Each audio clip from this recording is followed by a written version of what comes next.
our budget workshop for public safety. Today is Wednesday, March 29th, and the hour is 5:02. What I'm going to do, though, before we get into the budget process, is I just want to recognize everyone around the virtual table, and then I just want to ask for a pause for a moment of silence as we are all reeling from the tragedy um, in Nashville. And I always, close to my heart because this is public safety, and want to commend those officers and their bravery for just making that split minute decision and going in and saving God knows how many more lives. And I always think about Chief Priest and Chief Riddick and the training that you continuously emphasize. So let me just recognize everyone and then we can do the moment of silence. So we have our committee members, Councillor Cortez and Councillor McGinnis. We also have our mayor, Sherry Cantor, Councillor Poland, Councillor Sweeney has joined us, Councillor Fay, Councillor Zadanowitz, Councillor Winograd, and then our public safety chief, Riddick, Chief Priest, Fire Marshal, who else?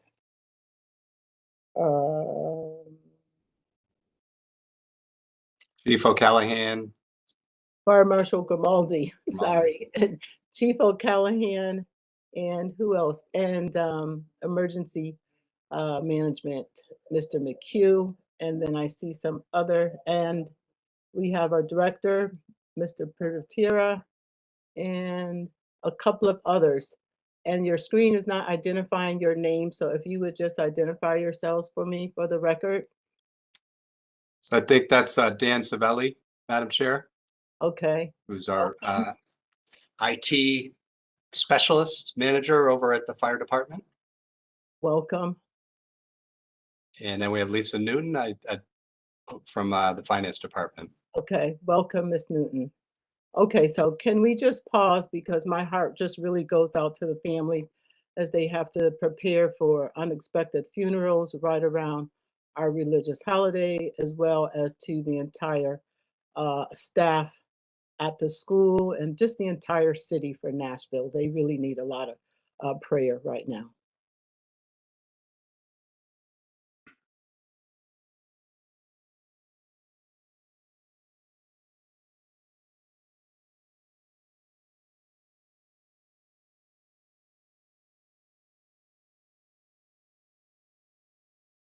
Thank you. Okay. So I'm just going to go by our agenda here. Our meeting is about our budget. It's a review of the proposed fiscal year 2023 budget for the fire department as well as the police department. And it is a little backwards here on the agenda. So fire is actually 8-1 and police is actually 9-1. The discussion of the fiscal year 2024 budget and capital improvement plan as proposed by the town manager. The proposed budget can be viewed on the following link on the town's website, proposed budget for fiscal year 2024, and the proposed capital improvement plan can be viewed at the following link on the town's website, proposed capital improvement plan for fiscal year 2024-35. I will turn it over to Mr. Town Manager and our chiefs to begin their presentation. Thank you, Madam Chair. Good to see everyone this evening, and thank you for the introductions for everyone who is on tonight's presentation. As the Town Council knows, our police and fire department, both budgets make up the two largest department budgets within the town. And as we all know, that's for a very good reason. As they are responsible for keeping our 64,000 residents, our businesses, and our many, many visitors who frequent West Hartford on a daily basis safe 24 hours a day. As we also know, we have two of the strongest public safety departments in the state, led by Chief Riddick, Chief Tara, Chief Rickabon, and of course, on the fire side, we have Chief Priest Chief O'Callahan, Chief Grimaldi, and our Deputy Director of Emergency Management, Bob McHugh. And there is not a day that goes by, usually multiple times a day, where I'm not in touch with both of these teams. And they keep us abreast of the great work that's being performed by the women and men of both our police department and our fire department, keeping the town of West Hartford, our community, our residents, our businesses safe. So tonight, both teams will present their budgets for fiscal year 24. And as you've probably seen, we have requested modest additions to both our police and fire staffing so that we are able to meet the needs of our community, particularly as we continue to grow, with the expectation that we will be bringing on well over 1,000 new multifamily housing units throughout town. And I know we've all talked about that at length over the last several months. And we have several developments that are in the process of being potentially presented to the town council in the coming months. So we have a lot to talk about tonight. And both chiefs have put together a 10 to 15 minute presentation with an overview of their budgets. And at the end of their presentation, we would then turn it over to the council for questions. And through you, Madam Chair, I will turn things over to Chief Priest and his team to begin an overview of the fire budget. Thank you.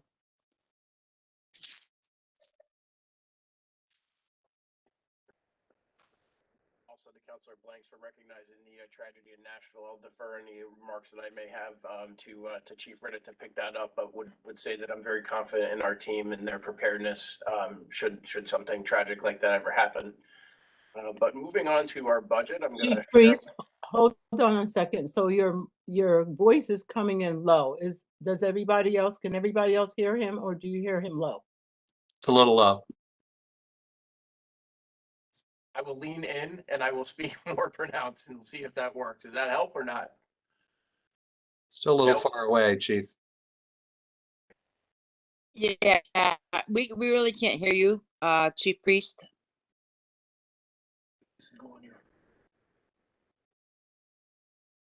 Yeah, it's still low, Chief Priest. Yep, so we're gonna have to make a battlefield adjustment here and see if we can dial in, if that's all right with you, or give us 1 second for technical. Well, now it's increasing, so I don't know what you're doing now, but it's coming up a little louder. Not doing anything, but we will, we'll see what we can do. Are you able to hear me now? I will speak a little bit louder and see if that's I helpful. can hear you a little louder. How about everyone else? Yeah, we can hear him. Yep. Give it your best outdoor voice, Chief Priest. Got it. I will give it my best outdoor voice. No, now you've We've sorry. lost you again. Yeah, Yeah, we can't hear you at all.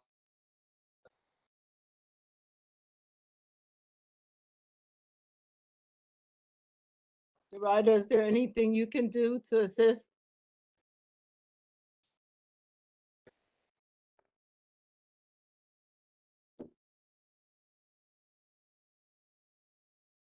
Good evening. Unfortunately, no. I think it's everything to do with their system. Okay, We're gonna call in on a telephone and we'll take it from there. okay.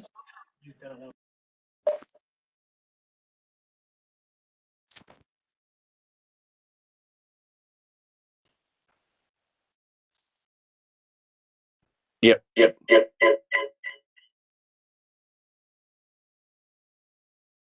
so we're gonna have to. Chief Priest, would you please mute your device, the screen, mute the computer or the keyboard, so that we don't get the feedback.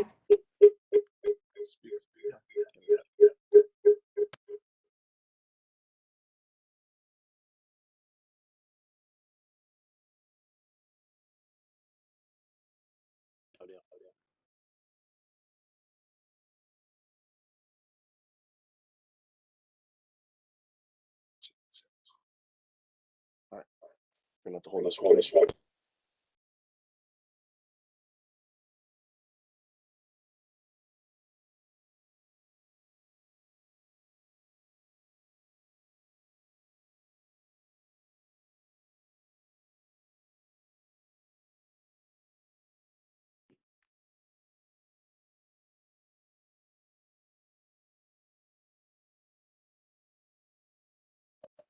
Thanks everyone for your patience.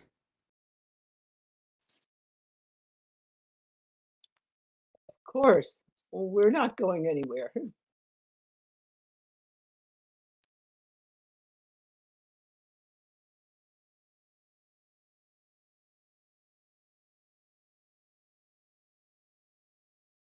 All right, how's that? Nope.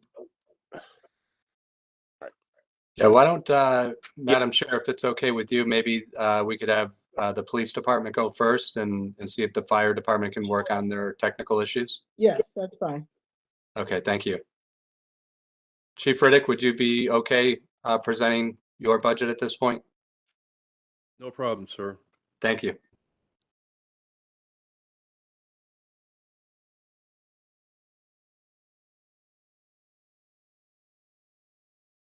Can you see my screen? Not yet. There we go.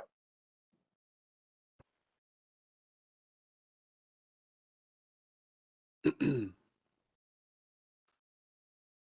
right, good evening. Are you hearing me okay? Yeah. Yes. All right.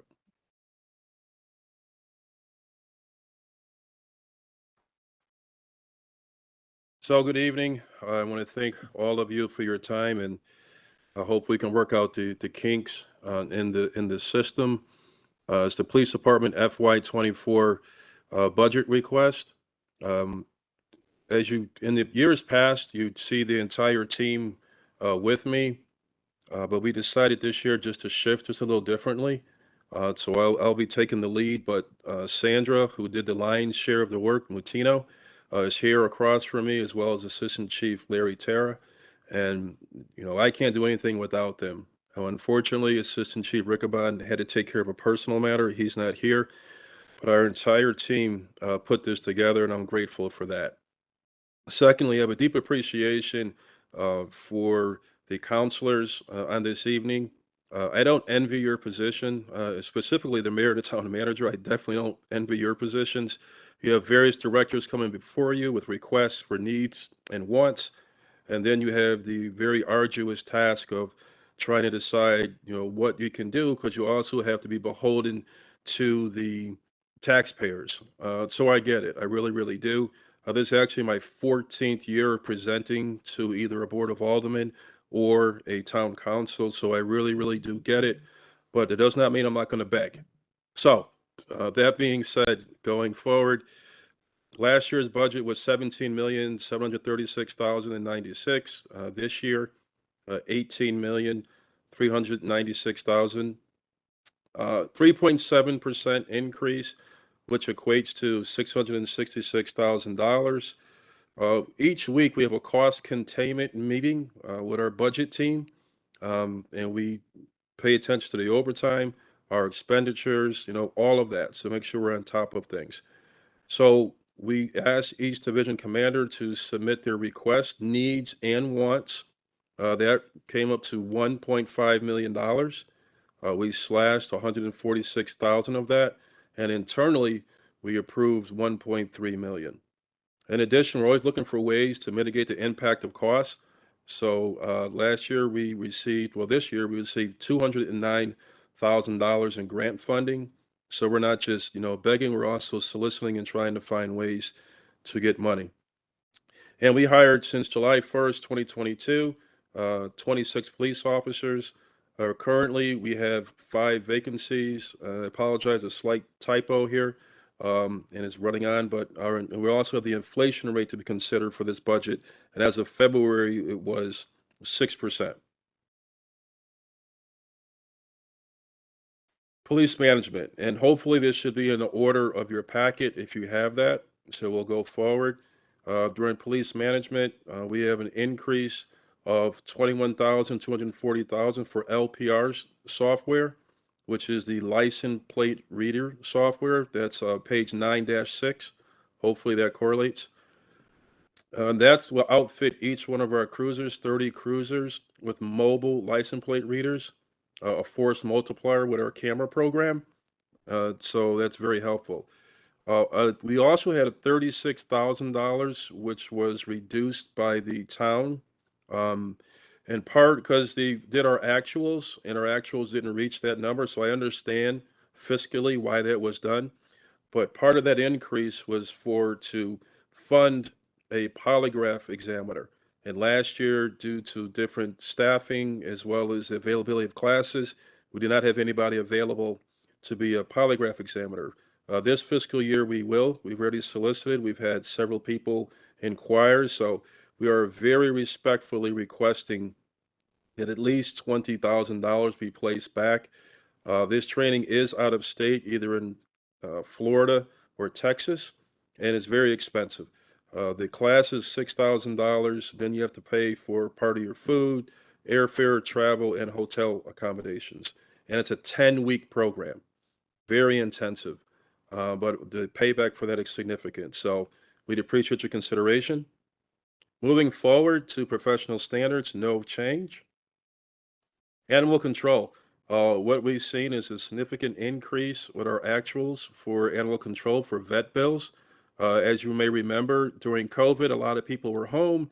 A lot of people grabbed some pets and everything else. And now that folks are going back to work, little Fluffy is running around West Hartford. And that has impacted our animal control division, which is also part of our request for additional animal control officer. So that increase, we are obligated by statute to respond and render aid. Keep track of my time, please. Records control. These are software increases, training, telestaff. These are service maintenance agreements, and we don't have a lot of room with this, so that's just a contractual increase. Moving forward to equipment and operation, no change. And this line item here deals with gas and other expenditures for our fleet maintenance in our vehicles. Next, Uniform Patrol Division, 9-16. And we were allocated through ARPA. We're going to get 2 police officers funded, so I appreciate the accommodation by the town manager, the mayor, and hopefully the town council going forward. So there'll be no fiscal impact to that. However, our request was for 9 officers and an animal control officer. And our recommendation, because we get it, we have evaluation coming in, and I think it was 75% last year, 25% this year, and the taxpayers are stressed plus inflation. Understood, get it. But if we could phase in the additional officers, at least 2 more this year, and then in FY25, 4 more, we'd appreciate that consideration. And in subsequent slides, I will give a more detailed explanation as to the need for that. Moreover, the federal government is offering funding to cover 75% of hires. So we are currently in the application process, and hopefully we can qualify for that funding. So again, not just coming with our handout, but also coming with solutions and ways that we can do things to help mitigate the impact for the taxpayers. Our overtime line item was increased by $50,000. We were very appreciative of that. Our request was $500,000. Our actuals, we have about 1.3. Our actuals are, 2.5, 2.6. There's a lot of things going on in West Hartford. But what this will impact is for our special events and some of the impacts of the raises. And I will get in more detail at a subsequent slide. Next, under uniform patrol, we have our canine unit increase. Again, inflation is whacking everybody. We have 3 canines, food, vet bills, so a modest increase of $1,800. Lasers, $300 for 2 lasers for our patrol officers for speed enforcement. Currently, our lasers are upwards of 20 years old in our patrol division. We'd like to get 2 additional ones, so we have 2 now, and maybe find some other funding for 2 additional ones. So again, we would consider this to be a need. every community meeting, neighbors and friends, calls from the town manager's office or the mayor deals with speeding and enforcement. So we really need this. A new line item we created internally is our drone unit. A couple years ago, we stood this up, so it did not have a separate line item.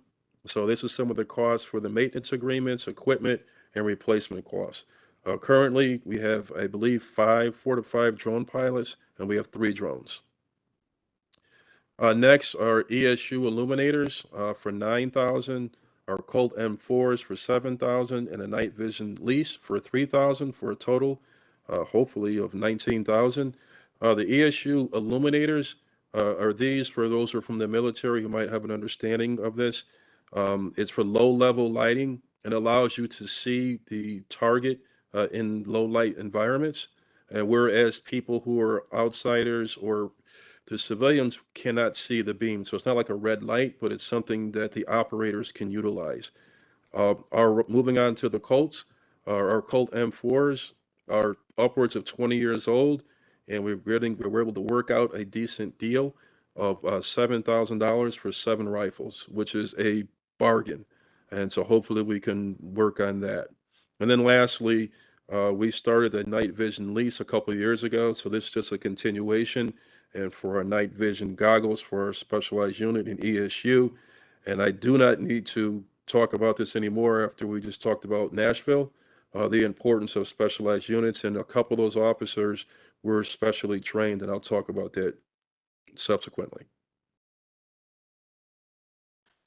Police communications. Our 911 workstation inside our ERC, these are fees that we have to pay. It's $1,200, an increase. Next bullet, the Medical Service Council. They take a percentage of our population. I believe it's a 0.5% or 1% for a cost of $6,643. This is for ambulance services and communication. Again, this is the fee that we have to pay for this service. We have no control out of that. If you can pay the next one, we're going to the Detective Bureau. This is a significant increase, and I am going to spend a bit of time on the explanation here. This is a new program we'd like to introduce to West Hartford. New to West Hartford, but not new to policing. From my former job, we had a covert car rental program, my former PD.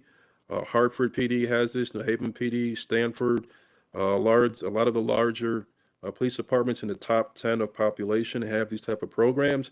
And what it allows you to do is to rent vehicles for our covert operations, and we're able to swap them out as needed.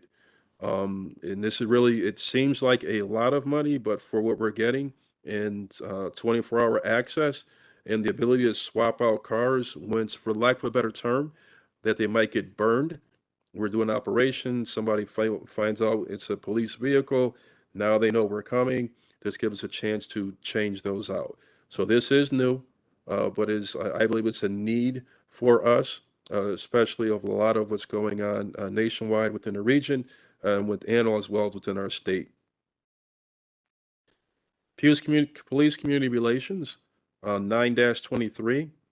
Again, inflation rears its head again. Our community outreach for supplies, our Citizens Academy that we have, our College Academy, our community outreach, the HANIC program, all of these things come under here. We supply food, swag items, pens, water bottles, and the like. So there is an increase there. Next, police training, page 9-25. $28,000 increase. We have the Darcy, it's $13,000 for what's called the Darcy training, and that's called Direct Action Resource Center training that occurs in Arkansas. We've been participating in this training for several years, and for those who watched the Nashville video, at least one of those 2 persons who took that final shot was Darcy trained. We have several officers who have also gone through that training. And for those who had the opportunity to watch that entire video, you can see how professional they were. It's just an incredible utilization of police force to stop a deadly shooter. So our officers were trained with that. In years past, we have been reimbursed from this from CROG. So there is an opportunity that we could we could get reimbursed for this, but we do have it in there for a line item just to show the expenditure. Next, priority dispatch is from our dispatch center and our CAD systems. And then our Faro training, that's the Faro machine, which comes out for accident reconstructions. It's been used for crash scenes, these significant accidents, as well as, remember, the plane that crashed in Farmington. We were called out to assist with that, and it's, that's our annual fee that we have to pay. But it's well worth its money. The time that it saves us in personnel hours is significant. Next, less lethal. Currently, we have refurbished operational shotguns to turn them into less lethal and then painting the stocks yellow so our officers will know that. We'd like to purchase actual less lethal shotguns that shoot sock rounds, or for another term for conceptual, like beanbag rounds, things like that, for less lethal. And so we do not have to use lethal for less than lethal. So we not have to use lethal force in some of these EDP situations or other situations. We can garner control without raising the bar on force. I would say this is a definite need, and that would get us, I believe, 7. Our traffic division, no changes. Next, our need for increased staffing. As you recall, I did mention earlier, we did put in for 9 + 1. The town manager mentioned the 1,000 housing units that are going to be served coming up. Policing has definitely changed over the years significantly. I'm going to discuss very briefly regarding the crossing guards. Many of you may not know that we actually are in charge of the crossing guards, but the Board of Ed pays for them. The statutory requirements under the Police Accountability Bill, and you guys can read the rest here. I do want to spend a little bit of time just as a refresher and a reminder that when we do hire a new officer, it takes a year, 6 months in the academy, 4 weeks of field training. If there's no extension, that's 10 months before we get the fiscal impact of that body. Currently, we have 7 officers in the academy and 7 officers in field training. So that's 14 plus our 5 vacancies. So our net fiscal impact for vacancies is actually 19, although on paper it appears only to be 5.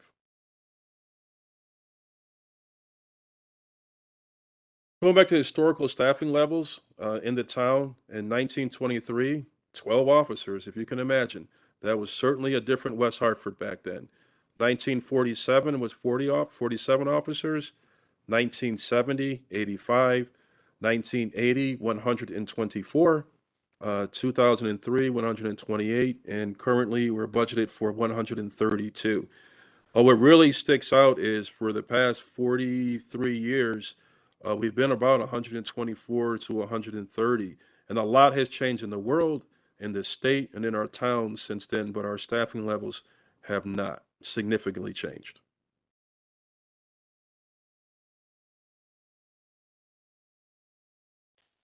Madam Mayor, I want to thank you and Renee because we definitely stole your slides. So there's just some visuals we're just going to run through quickly of the new construction, either in conception phase or that's currently in process, that we have to keep safe.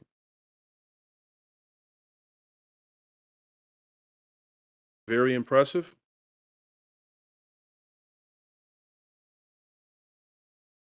And hopefully new tax dollars that can help fund the officers. And lastly, the future of the former Yukon site to be determined. There's different plans out there, and we'll see how that goes. What's not listed is the Trout Brook Trail, our parks. Again, these are all obligations by the West Hartford Police Department to keep safe for our citizens and our visitors. And just a refresher on what we have going on with our personnel and the need for this staffing. I'm not going to go through every single bullet, but being part of regional task force and federal task force are a direct impact in helping us control crime in our town. We have at our reach and our accessibility. For example, we had a shooting that occurred. Did that? Did the news release go out yet? Yeah, so there's a news release that's going out shortly that we actually made an arrest when the gentleman was shot into a vehicle of somebody that he knew. So that warrant got signed for $350,000. But we were able to call upon the statewide narcotics task force, the violent crime task force, the auto theft task force. We had over 25 regional officers to assisted us with the first arrest that we had a couple of weeks ago of this individual. That's a huge force multiplier for us, but it is a drain in our staffing for our day-to-day operations. And you can see the rest here. Now to our school crossing guards. We have 40 school crossing guards and posts throughout the entire school year and throughout the town. And what people don't realize, when there's vacancies and, days off, illnesses, or whatever the case is, we're required, and we have, because we understand the safety for our children, to provide that staffing. So that includes overtime. That includes mandatory overtime. There's times you have to hold officers over or call them in. And again, we're in charge of the management of these personnel. And I discussed the requirements of the House bill. I'll quickly go through that. But the important, if we go down to the last bullet, is the requirement of more training days for officers and the backfill for patrol and for our calls for service. And by the way, this isn't a negative. There's a lot of great things in the requirements for the accountability bill. That's not what we're saying. But it does, the new thing here is, for example, with the body cams, we need to have a manager for that. For accreditation, we need somebody to oversee that. So those 2 new spots that we had to create to accommodate. And I'm not sure how much of this is blocked out, so my apologies. I'm not sure how it's showing, but this slide design is intentional. You'll see it's, not fitting nicely. This is an example of the events that we go throughout the year that we have to provide staffing for. And I'll be Captain Obvious for a second, or Chief Obvious. Our world has changed. It's not like it used to be. You could put up a couple horses to block off a road, or the wooden horses, maybe have an officer just stand by greeting people. No, there's times we have to have our SWAT team on standby. We have to do sweeps with bomb dogs. We have to put people on roofs, paying attention, social media rakes. The whole game has changed. And there's so much, and the town manager now is aware of many of this because we've talked about it in his new role. There's a lot that goes on behind the scenes that you would never, ever see. And you see what we would want for you to see to feel safe, but there's so much more behind the scenes. So we have over 22 different events that we had to staff for this past year. And in addition, that required 220 officers.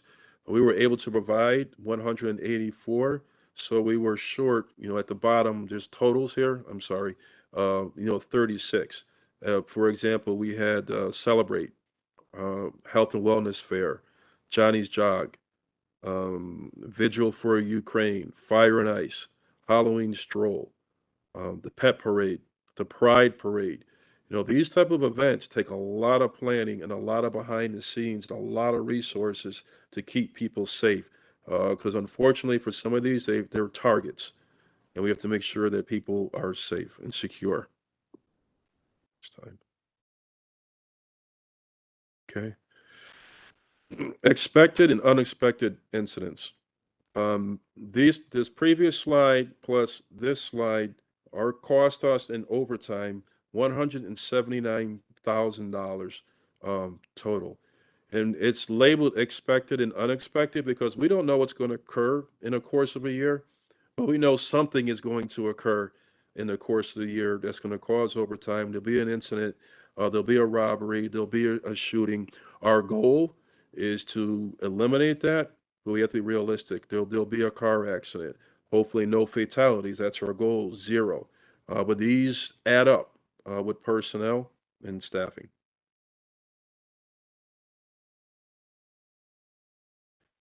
Capital improvement, and I'm not sure if you have that packet with you, but if you do, we're starting it for the PD at 17-62 for vehicles. We were approved for 117,000. That will fund 2 unmarked vehicles. We requested 10 vehicles, and in conversation with the town manager, there's a hope, and a very positive hope, that when CNRE comes in, we can accommodate some of these requests. Radio equipment, we're out of our former contract, so now going forward, it's a $40,000 cost to us for our service maintenance agreement for all of our service and our radios. Very, very expensive, but there's not much we can do with that. And that's at 17-64. Another new/old, unexpected, expected cost, our pistol replacement. We're requesting for $100,000. We're actually in the process of negotiations to get that down, hopefully to about 94,000. Our pistols have a life expectancy of 10 years. We're in year 8, and there really is no need for us to wait to the end. And these particular pistols have the new red dot technology that was utilized in Bristol.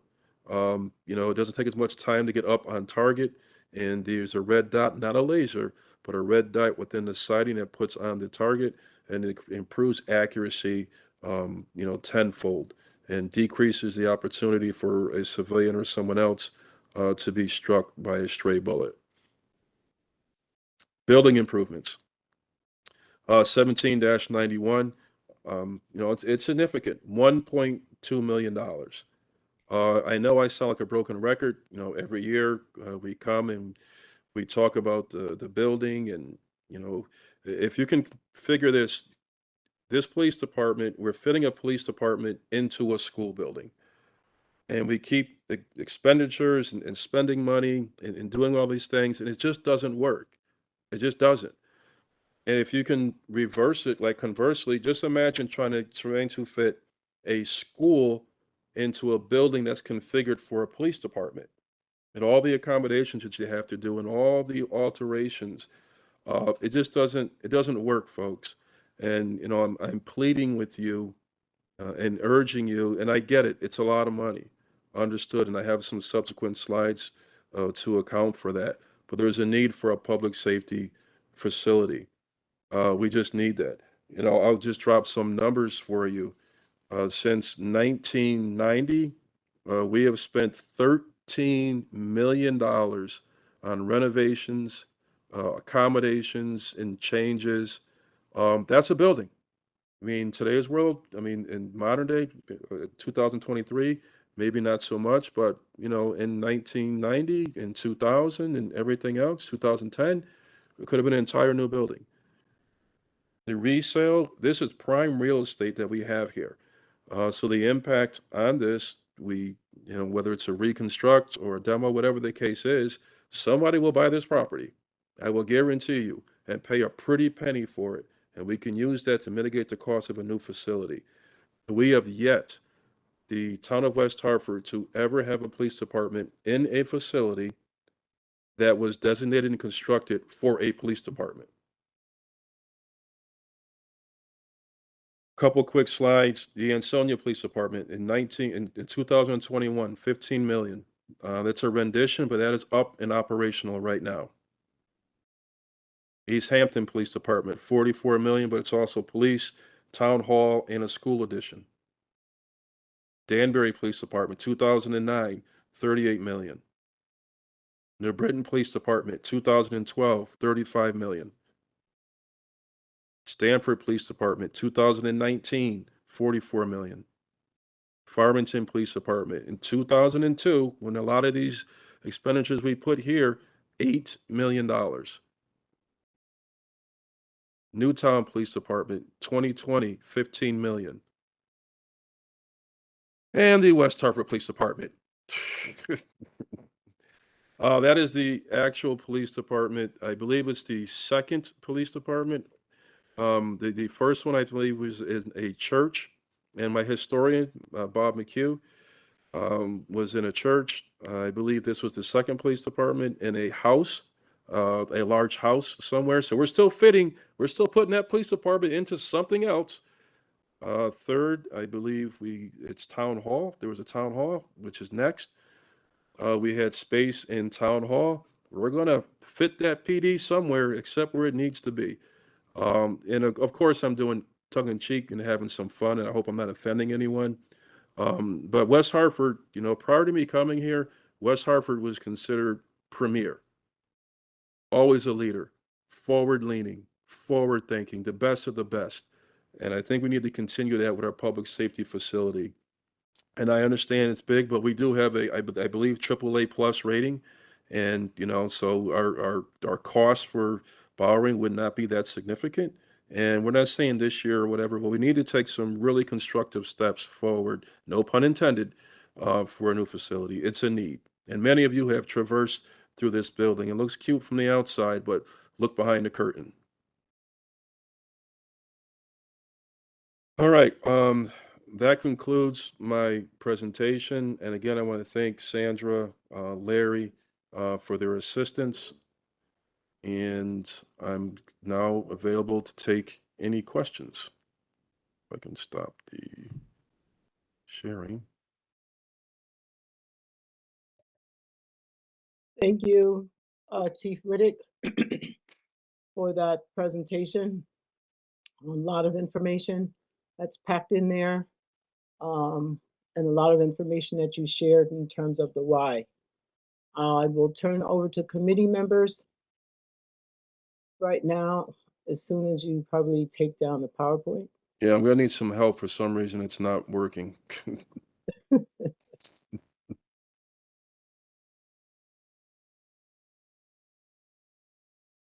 There you go. Got it. There you go. Yep, got it. Okay. All right, thank you, Chief. I know Chief Priest is not laughing after that debacle he just had.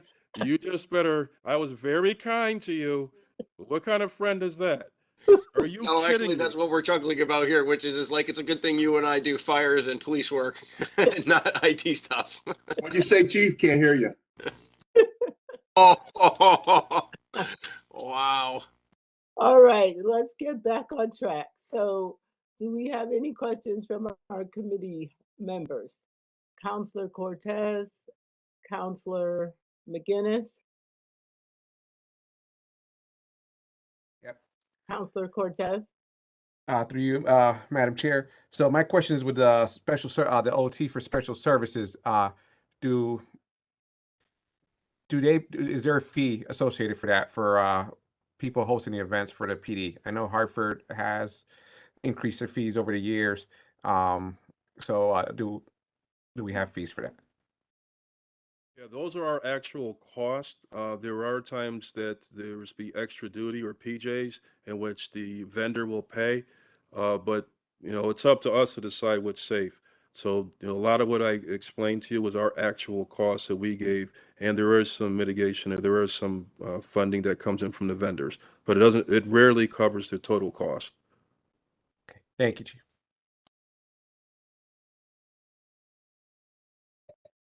Thank you, Counselor Cortez. Counselor McGinnis, did you have any question? I believe you had a few. I'm good right now. Okay. Okay. Why don't you continue to look? And then I believe I saw Counselor Sweeney's hand up and then Counselor Zdanowitz. Yeah, Counselor Fay.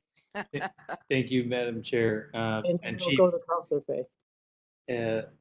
thank you, Madam Chair, and thank you, Chief, for this presentation. You guys have been doing amazing work in town, and you've heard from me multiple times of the great work that you all do in town, and thank you for that. One of the questions I have is the town looks to embark on Vision Zero. How does this budget kind of work with that, and how does it mix in with that? And kind of wanted to get your thoughts on if this budget kind of allows for us to move forward in that policy direction. It does, but I want to make sure I'm clear on this. We are doing it now with our current budget. We'll just find a way. So none of the increases that we've requested or personnel or equipment is equated or attributed to Vision Zero. We will figure that out, but that is not part of our increases.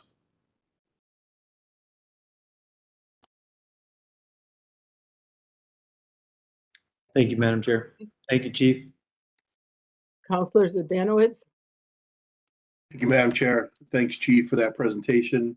I've got a few questions, so just bear with me. I go one by one. I think they're quick. The 10 weeks of polygraph training, the return on investment on that, you said this seems as a pretty good training, long endurance with 10 weeks. If you were to outsource that, what's the return on investment after sending someone like that and paying all those fees? What kind of return on investment do you get on that? If we outsource, you're talking anywhere between $400 to $600 per test regarding that. And just for example, we had 26 new hires this year. So you multiply that, and then any additional backgrounds and anything else that we might possibly do. So if now here's the other part, we don't control the schedule. We have to wait, and we're at the beckoning call of whoever the vendor is versus having that source here, as we've done historically here for years. The current polygrapher that we have, Detective Dan Raywood, I think he has about 13 or 14 years. He's in the Detective Bureau. He's not going, we have him for 10 years.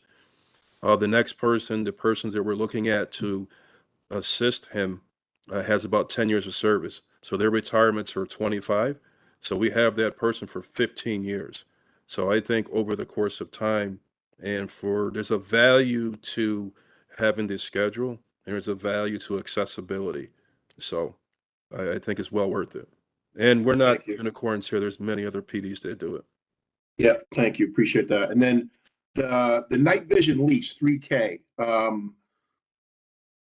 Used it quite a bit myself. It seems really inexpensive. Your team would have to have everyone would have to have it, or it doesn't work. Just for 3K is one item. I don't know what that looks like for a lease, but those things are pretty expensive. And you talked about the low level lights. Is that IR? And then do you have those on the weapons as well? So it just actually, quite honestly, I didn't think $3,000 was enough for night vision goggles for a team. That's why we jumped on it. Okay. Can you hear me okay? Yeah. Yeah. So we've had it. We're currently using them at $3,000 a year. The cost for the expenditure was upwards of $80,000. And as you know, over a couple of years or so, the technology changes, and now you have another outlay of funding. We thought it was a tremendous opportunity for us. For just $3,000, we checked, we dotted the I's, we crossed the T's. We had Corp Counsel look at this because it seemed too good to be true. But it is, and our entire team, 18 operators, are outfitted for $3,000. That is a great deal. Good work on that one. And then the covert car, I agree with all that and leasing it. I think that's a smart, I can tell you as a guy that drives through West Hartford multiple times a day, I can't tell if it's an undercover car or not. So don't you guys acquire cars through certain stops and drug deals? Do you, be able to get vehicles and impound them? Do you still use those as well? All right, Mr. Manager, I said I'd be good today. Per your instruction, the old days, Counselor, we were able to seize vehicles, but the appetite for that has changed tremendously over the years, and it's very, very rare. We have the ability to do asset forfeiture to seize vehicles, cash, and even for cash, for drug sales and everything else. That bar has been raised tremendously.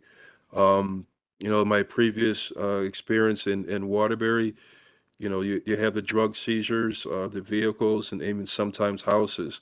And it did help the town for the lack of a fiscal impact because you can seize these vehicles and then use them on the street. So that was a long-winded answer to not anymore. Is that a state issue? Or how does that, is that something that is through legislation at the state level? Oh my goodness, how do we That's all right. correct? We can go offline on that. Yeah, I'd feel better with that. It's Okay. it's out of the local control. How about that? It's All right, not, it's not a town decision. Yeah, and then one last question. And then when responding to other towns, you mentioned, and you used the example of the airport and the plane crash. Is that like an MOA, a memorandum of agreement, or and in that, do we get reimbursed for those types of responses? We don't. It's just a collaboration. There are MOUs more for like an active shooter or things along those lines, whereas the requesting agency would pay the cost for whoever comes in. But at the end of the day, when we need help, it's a barter. They come in, they assist us.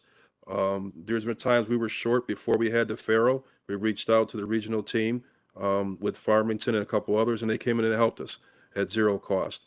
So that collaboration and that partnership that we have in the CAP region, we take care of each other. All right, perfect. And thanks for your time, and thanks for the presentation today and everything you do. Thank you. Appreciate it. Thank you, Councilor Zdanowitz. Councilor Fay? Yes, thank you, Ms. Anderson. Chief Riddick, you know I always have to caveat my words because when I ask questions, you know how much I love the police, especially ours, and how much I respect what you do. And you even caught me blindly when I was running for comptroller. Somebody shoved a phone in my face and said, "What do you think of Chief Riddick?" And I said, "I think he's awesome. I'm so happy that we have him." And you called me after that. But anyways, so my questions, putting that aside, are just about the numbers. So, everybody's put out these town by town, who's the highest paid employees in the town, and several towns, not just ours, many have our police and fire men and women as the highest because of overtime. Now, I believe that they should get overtime. I believe public safety is our first and foremost responsibility as counselors and as a town, keeping our citizens safe. So I back that 100%. So I want to have that context with my question. So what concerns me, and I know this is more of a contract negotiation issue, is not so much that they get overtime. It's great. They're working. They deserve it. They earned it. They should be, and we need them. But what about the pension? I'm more concerned about the future where these overtime calculations go into their pensions. So when you look at the payroll and what, you got a guy who maybe makes $100,000 making 300 in overtime, that counts towards his pension. Is there any way we can adjust for that future liability, since we went through all that painstaking motions of bonds to shore up our retirements and pensions? What can we do? Is it more staffing? Is it more what's the answer here? I'm just looking for, so first and foremost, people deserve to get paid. Public safety is our first priority, and I totally back that. But what can we do so that we don't get into future liability and pension obligations I believe, about I that? believe, Counselor, the town already has taken those actions. There's a tiered system. We still have some tier one folks here where the overtime is calculated as far as their pension. Tier two, 50% of their overtime is calculated. But the new hires to tier three, the 26 people I just discussed, there's no overtime or extra duty or PJs that's accounted for in their pensions. So it's already been addressed, and I see Mr. Manager would like to follow up on that, but it's addressed already. Thank you. Thank you, Chief, and through you, Madam Chair, the Chief outlined it perfectly. And then in addition to that, Councilor Fay, we did reduce the multiplier for new hires as well. So our tier one officers have a 2.5 times years of service multiplier, and our tier three officers now have a 2% multiplier with no overtime factored into their calculation. So we've reduced our liability by nearly 40% with those changes. And we did the exact same changes with our new firefighters as well. So with each new officer that or older officer that retires, a new officer that comes on board, our liability is significantly reduced because of those changes that we've negotiated with in good faith with both unions with our pension plan. Thank you. Through you, back to you, Madam Chair. Yeah, well, thank you for that, Town Manager. And I recall going through all that stuff, and I think it's great. And again, I have to always couch my words. I love our police force. I love our fire force. We do a fantastic job. I wouldn't want to live anywhere else and rely on another force than we have. And I have the utmost respect for both our chiefs and the other chiefs everywhere. But I'm just trying to is there a spreadsheet or something that we can see when this stuff is going to roll off? I know we have a lot of legacy issues with old contracts, and I do know that we're addressing them, and I'm very thankful for that. But I'm just trying to look long term, like how long will it take for this stuff to kind of roll off? Through you, Madam Chair, we certainly can provide a spreadsheet on the changes that have occurred with each of these tiers, and we can also provide the number of officers that we have within each tier. Our tier 1, I hate to see them go because we have so much phenomenal history in our department with outstanding officers, police officers, and firefighters. So I do hate to see that outstanding staff move on with all that knowledge, but we hire great personnel as well to replace them. So we are at the point now with our fire department where nearly half of our department is covered under this new tier with no overtime. And police is, we're hiring, as the chief said, 20, and we probably hired another 20 under that same tier. So a good number of our police officers are now covered under this new pension plan as well. I see our finance director, Peter Privatera, raising his hand, Madam Chair. Mr. Privatera. Thank you, Madam Chair. Just wanted to point out that every year an outside actuarial consulting firm completes a pension valuation for us, and one was recently completed. And that pension valuation identifies all the different, all the different bargaining units, all the different benefits that are identified in that pension. And also it identifies the number of employees, but it also has, I believe it's a 10-year projection moving forward. So I certainly can provide a copy of that that I believe would have everything you're looking for. Thank you. Oh, thank you so much. And again, I love our police force. I love our fire force. I love everything about our town. But I'm just trying to figure out long term with these obligations. I just don't want to, already we did the pension bond obligations, and now we're still underfunded, right? We're 92% instead of 100. So I just want to make sure that I understand what the implications are going forward, and that we prepare for that. But it's nothing against the police officers or firefighters who I have the utmost respect for. I'm just trying to figure out the financial implications. So thank you for that. Thank you, Councilor Fay. Councilor McGinnis. Yes, hi, Chief Riddick. I know we haven't met in person yet. Hopefully we can do that soon. My question is on page 9-27. I was just curious where it talks about overtime DUI enforcement. And I read the description on the following page. So is that something that we have to get a grant for every year? And is DUI, is that like where you have like checkpoints, like a stop thing set up? Is that what that is used for? Or I was just curious on that because I see that we didn't have any funds. We had money for 21, 22, but not any going forward. Yeah, that's a grant, and you have to wait and you have to apply for the grant. So we put out the expenditures first, and then we get reimbursed. So that's a grant. And that would include TUI checkpoints, just TUI enforcement. So that's what that is. Okay, thank you. You're welcome. Thank you, Councilor McGinnis. Any other question? Councilor Poland and the mayor, and then I have some questions as well. Thank you, and good evening. Thank you for your presentation. I have 2 questions. The first is not really budget related, but can you explain what the license plate readers are for?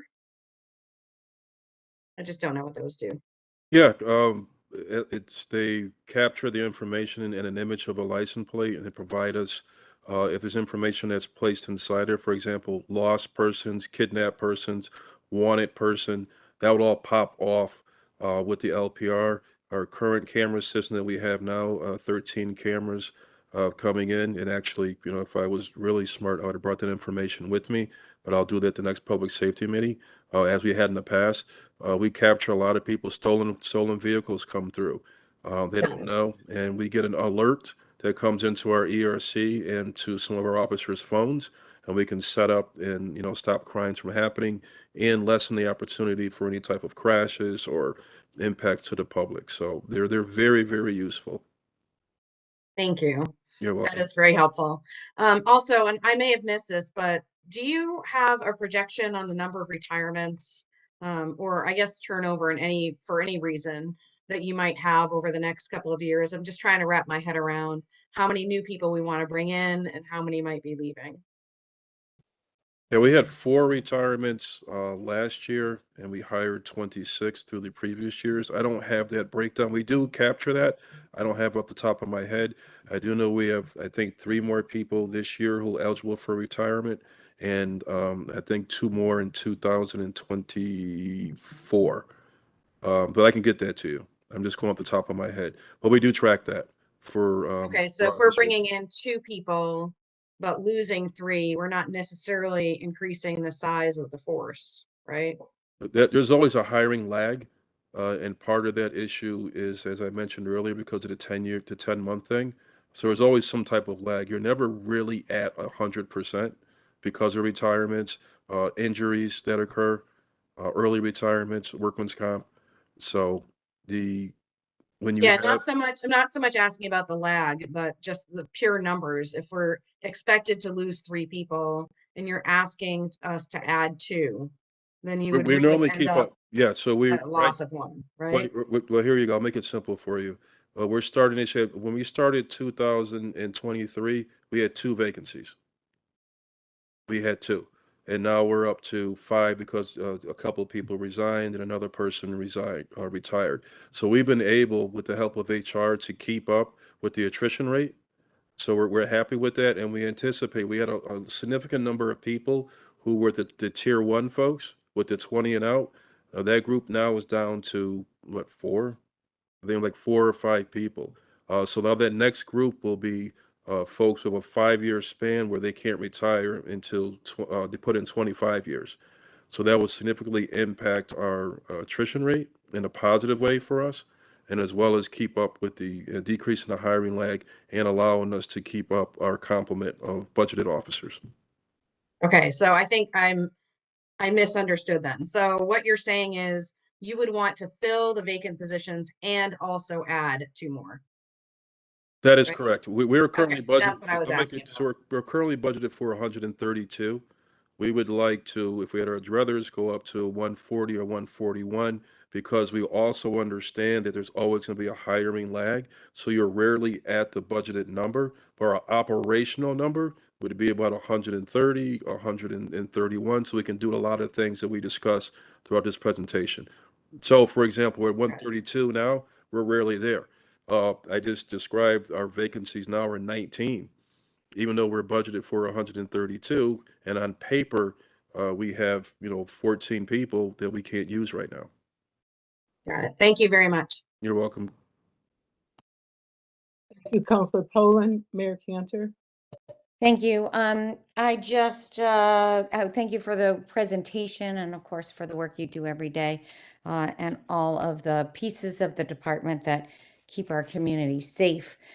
This is I think a concern that a lot of my colleagues share, that the requested, and I've talked to the town manager about this, the requested additions, the 2 additional officers are in the ARPA line and not built into the budget line, which will be structural, right? And we would be creating a hole a bit immediately if you want to not only keep those 2, but add to that. So that's a concern of, I understand that, we there's a lot of things that we juggle, but this does build a bit of a hole into the future. And so this has been shared with me and my colleagues on this, and we know this is something we need to be careful and cautious about when we do that. We've done it on occasion.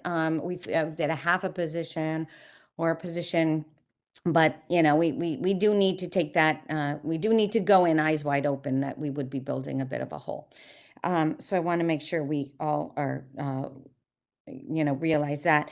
And the numbers, you did a historical perspective, and I was wondering if you could just talk to 1980, 124. You weren't in West Hartford then, but in being in law enforcement, almost at that point, not quite. Are there, the fundamental changes of what the demands on the job and what you need to do? I think you highlighted some of them, even with the police accountability bill, the additional training that's required, and the periodic testing and analysis that might create some turnover, and for the good, but challenging to add to that. Obviously, the increase in weapons that we have in our communities across the board. The increase in traffic. A lot of families didn't even necessarily have two cars in a part of that time. But I'm just wondering if there's anything I'm missing or things that you would like us to make sure that we understand when you're talking about the need for the increase. Thank you, Madam Mayor, and I always appreciate your support, and to myself as well as the PD. Very good question. Policing has changed dramatically. 1980, I was a freshman in high school. By the way, I believe Bob McHugh may have been just starting the job around that time, or somewhere there. So you could, I'll go to my time in law enforcement. I started in 1993 with the Ansonia Police Department. And going out to my calls for service, I had a pen, paper reports, a gun, maybe a nightstick, and that's about it. There were no computers, and none of that. Transferring to Waterbury, it was even worse. Um, you didn't have the computers. You had a very limited amount of things, and your responsibilities weren't the same. Now we have the racial profiling responsibilities. You have to provide cards to folks on motor vehicle stops. People forget about. We have the lethality assessments for domestic violence. All, by the way, all positive changes. So this isn't a knock. These are all positive changes, but that takes away time. Even with our computers, we have e-tickets and the rest, which are very, very helpful. But because of all the requirements and the training that we have to go through, it just takes a lot of time. Your duty belt that you carry, now you have a taser. You have the camera system, the body cams, a lot of responsibility out there. Just look at West Hartford. I was not in West Hartford in 1980, but when I got a little older, my first job was in Waterbury, but believe it or not, I used to transport cars from legally Waterbury to West Hartford because it was a car dealership, I believe, in the center. Like it was American Rental in Waterbury. And West Hartford is not what West Hartford used to be. West Hartford is a destination place. It not just for the state, but for people from Springfield come over, Massachusetts. People from all over, colleges come to West Hartford. So Blueback, Town Center, all that expansion, and we have to keep it safe. And we talked about the 1,000 units. Well, I try to get information on the transient population for our town, but we have them all. We have all the eateries. So our population might be at 64 or 65. You have the 1,000 folks. Maybe you have a family of 3. So that's 3,000 friends. So we're getting up to 70,000 or so, plus that transient population coming in. We're well up there. And, part of when you look at calls for service and needs, the town of West Hartford, in a positive way, is very demanding of their police department. They expect service, they expect it promptly, they respect it professionally, and they want omnipresence. They want us everywhere. We understand that, we embrace that. I'm concerned of where we're heading. It's not so much for now. We can't think about now for staffing. Just like we're not thinking about now for the buildings, we have to think about where are we going to be. We need to be starting now to be able to be properly staffed for 2 and 3 years from now. Thank you. And I do just want to talk about I just mentioned for the pension and the discussion on pensions. Yeah, this was something that was negotiated a long time, the tier 2 and tier 3 with our unions, and we appreciate their understanding of the inability for a municipality to continue to pay for overtime in pensions. It was just a really difficult challenge for municipalities across the board, and many municipalities have done the same. We were early in the negotiation process, and I appreciate that. But also, our normal costs have continued to go down, which shows that most are obviously all our new hires, but the fact that we are covering the pension costs for the new employees completely is really great. And the funding level, the 92%, we were never funded at 100. Actually, it was a little slightly under 100, and that is largely due to our returns right now, and not to anything that happened in the pension plan. But we are in much better shape than we were, and we are grateful for that. Thank you. Thank you, Mayor Canner. Councilor Winograd, you had a question. Thank you very much. And going back to Councilor Poland's question, the dialogue regarding staffing and vacancies. Understanding your statement about the amount of vacancies at any one time and the time of bringing people in, but in terms of sort of we're looking for a budget. We have to look at sort of one number. How many officers are we funding? And if we're looking at comparing to last year or 4 years ago or 10 years ago, I assume we kind of have to do apples to apples. So when we're talking about the logistical problems you have with training and bringing people on, that would have existed in the past as well, right? So it isn't that we have okay, then I'm not, correct me, like I said, because you're asking for 2 more than you've got now. That isn't, is there something that has changed that therefore 2 more equals what you have currently or what you had 5 years ago? Just for clarification, we requested 9. We were approved for 2. So the training has increased exponentially. The requirements for the police accountability bill, the requirements at the academy, the requirements for recertification, firearms. No, the training is increased exponentially.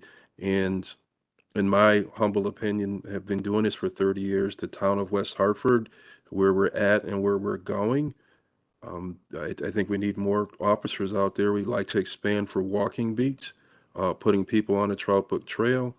There's a lot that we need to be doing, and I don't think the current staffing can do that. That's just my opinion. But I appreciate the question. I understand what you're saying. I do. Right, but we're still, again, we're not asking for an analysis. I mean, you're offering information about your current lag times, but presumably those exist currently. So again, I mean, is there any reason not to treat this as, and again, I'm not saying it's good or bad, but I mean, and the budget request is for 2. I understand that you may have wanted something that you wanted more, but what we've got in front of us, the document asking for 2 more. It's 2 more. I mean, it's with whatever limitations that have existed with training, unless something's changing next year and suddenly it's gonna, you need 2 to stay equal. But I'm still 2 is still 2 more than we have right now, isn't it?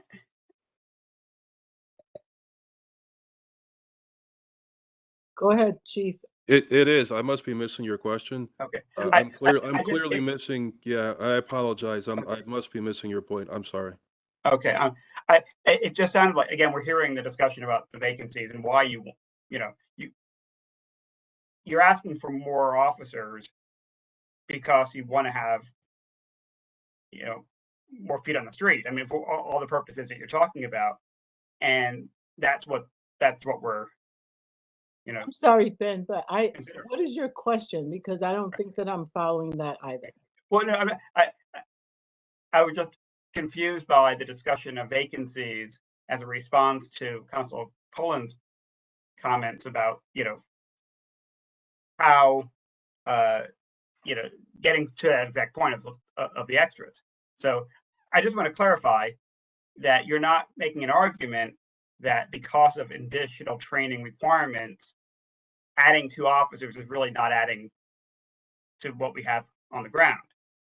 It is in fact adding, and you're arguing for why we need 2 more. Is that correct? Okay, I think I'm following you now. I did not do a good job of qualifying that statement. I was trying to show the impact for the overtime. Okay. So with the vacancies would be a direct result correlation to the overtime. There will always be an element of a lag time, but what I try to explain is if we're budgeted for 132, our operations might be at 125, 124. Because of a hiring lag, no matter whatever your budget number is, there's going to be a hiring lag. As opposed to if we're budgeted for 140, 139, then our operational level would be 132, 134. So we're actually have an increase of those 9 bodies that we were actually requesting with the same amount of the hiring lag. And I hope that might clarify just a little bit. Okay, thank you. All set, Mr. Winograd, Council Yes. Winograd? Okay. I have a question. Well, one of the questions you just answered, so thank you, Chief Priest. Thank you, Chief Riddick. The other question I wanted to ask you was around the pistol replacements in your presentation. Would you just go back over that for me? And I'm asking you this question because when you're outside of law enforcement, I think we as individuals, we take some of the equipment that you need for granted. And so thank you for that presentation and that report out in terms of the usage of the equipment. So at what point, as they're beginning to age out, do you as a chief and your leadership look at in terms of replacement, in terms of cost benefit? Currently right now. I think what I mentioned earlier, it's about a 10-year life expectancy. Give or take, you can probably get 12 or whatever, but we came across an opportunity where we can trade in our current firearms, get a good deal and outfit the entire police department for less than $100,000, which is tremendous. I'm not sure if you saw in the news, there was another PD, I think their cost was about, close to 300,000 in the state of Connecticut. So it's a good deal and a higher level of equipment that will increase accuracy, God forbid, in a situation where you have to utilize lethal force and lessen the opportunity for that round to strike anyone other than the person it's intended to. Okay, is there ever a time where it's sooner than the 10-year replacement period? Yes. Why? I mean, I guess I would equate it to why would you wait until that time to replace? Just like with your house, you got to have upkeep and maintenance. And even with the turnaround time, so we're at 8 years now. By the time we do the training and go through the order, we're probably talking 6 to, I don't know, 8 months before turnaround anyway. It's been closer to 9 months. And who knows where the costs are going to be at that point. I doubt it's going to come down. Thank you. And then the same type of question for the vehicle replacement. I believe you said, and just correct me if I'm wrong, we're looking at how many number of vehicles? Did you say 8? No, we actually we requested I believe 10. We were approved for 2. And those 2 are unmarked vehicles. They're not the marked vehicles because they're actually more significant cost. You're talking $65,000 to $70,000 each, and that price from last year to this year has increased tremendously. As Peter knows, and the town manager, and I think probably the mayor too, we had a couple of our previous orders were canceled by the manufacturer. Just said we're not ordering, and then they charged us. It seems like it should be illegal, but I guess it's not. And then they upped on our same order and went up. I think it was $40,000, $35,000 to $40,000 for the same order. We had to go to a year of a newer vehicle, and then so we have a lag with our vehicles right now. So even with the vehicles, what are some of the signs that you look for in terms of the replacement vehicle? Just can you educate me in terms Sure. of, And I apologize, I should have provided this, but for the past previous 2 years, we've sent in a vehicle replacement plan. That was done with DPW, and we were years behind. And they actually had recommended a town-wide vehicle replacement plan where every couple of years you recycle vehicles, you pass them down, and you get new vehicles. Uh, First, clearly, is mileage. When you have a police vehicle, you get upwards of 90 to 100,000 miles. Your resale value goes to the toilet, and your operational value and repair costs increase significantly. We have to understand, and just as a reminder, a lot of our vehicles are on every single day. We try to recycle them and get them some rest, but we're going 24/7. Damage, the elements being in the Northeast, the rust, it's just a lot that goes in. They get beat, and we're not driving them. There's high speed driving that comes into this. Lights and sirens, starting, stopping, the brakes. There's a whole lot that goes into it. thank you, Chief Riddick. Okay, uh, again, thank you for your report and your presentation. It was wonderful. Even though we had a little bumpy start from fire, you were able to graciously step in. So right now, Mr. Town Manager will turn it over to Chief Priest and his team. Are Thank we you, all Madam set? Chair. Yep. Yes. Chief Priest and Chief O'Callahan are ready to go. They've fixed their technology, and we should be able to hear them very clearly. So, Chief Priest. We sure hope. So, good evening, everybody. I'm going to share my screen here, and we're going to move. We're going to be efficient with our time. One of the things that I think is great is that the chief and I work very closely together, so you'll hear some similar themes. So I can certainly be brief on some of the topics that we've already discussed. I'm going to cover just a little bit of the background of the fire department, some of our statistics over the year, note some of our accomplishments, our priorities for next year.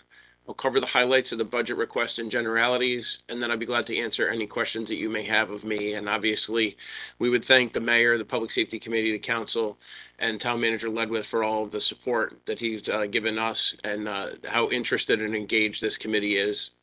Obviously, Peter and his team have quite the burden to handle this budget stuff, so I appreciate him putting up with me and the process as well. But I'm very proud of the staff too that have helped put together this, as well as our citizens who are out there who provide us a lot of feedback about the services we have. So we do appreciate that.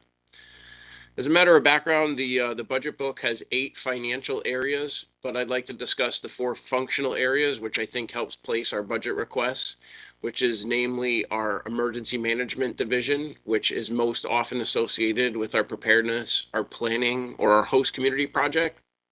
It involves our CERT team, and LEOP stands for our local emergency operations plan. Our operations division, headed by Chief O'Callahan, is kind of our most visible that we see on a very frequent basis. It's our firefighting, EMS, rescue, stations, and mechanic. And then our fire marshal's office, who handles the fire inspections, plan review, fire investigations, and that's all backstopped by our fire administration down here at headquarters that handles our administrative, our financial, general support, and we have several folks in on special projects such as outreach or working on our active shooter programs. But what I would ask that everybody take away from the fire department as you're thinking about us in context is we truly are an all hazards department. We don't just do fire, we don't just do EMS. And we have to be prepared before, no matter the emergency, and we also have to be ready at the time. And we have a lot of folks in these different divisions that have different responsibilities and needs. And while there is some crossover, they don't often cross over to each other. So 2022 was a busy year for us. We had a 1.8% increase. We were up to 9,845 calls. This is very consistent with last year, which is we did about 65 to 70% of our calls are EMS related. And what we're watching though is that the 2019 Fitch study predictions are coming true.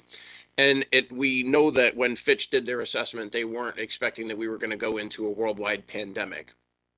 So what is also notable with our increase in calls is that earlier in this year, with some of our EMS team, our commercial ambulance provider working with ERC, we actually removed some of our lower acuity medical calls from our call volume. So that is a notable point. I think what you can take away is that we are expecting to see an increase in call volume, especially as we're looking at some of this growth. Just show a quick chart for you, which is showing you that in 2019, we had 10,000 calls for service. But then as the pandemic impact, right, in January of 19 was the first case. We didn't see it for a few months after that, but our call volumes dropped until we started to see the vaccine. This is when the first vaccine was released in December of 2020. And this is when the executive orders from the state of Connecticut were no longer in effect. So the period of time that Chief O'Callahan and our team looking at, really is we're watching that curve and we're watching the increase. And we're also noting that this is a very similar trend that we saw or that was predicted by the Fitch study. I apologize for the quality of the slide. However, that's what we screenshotted out of our PDF. But if you take a look, you can see that this is what a study commissioned by the town of West Hartford has indicated that we expect to see an increase in our call volume. So to give context, this is what our department looks like when you put it into a heat map. So we're a very busy department. It changes it off of that bell curve, or excuse me, that line chart, and shows you how busy it is. And this is one particular medic unit, the amount of calls that they do. So for a busy department, we managed to squeak in some accomplishments. A lot of them, we filled our staff. We have just one vacancy left. We're very proud of that. We had a federal grant for some training. That also accounts for some of the overtime that was encumbered last year, which was offset by this federal grant.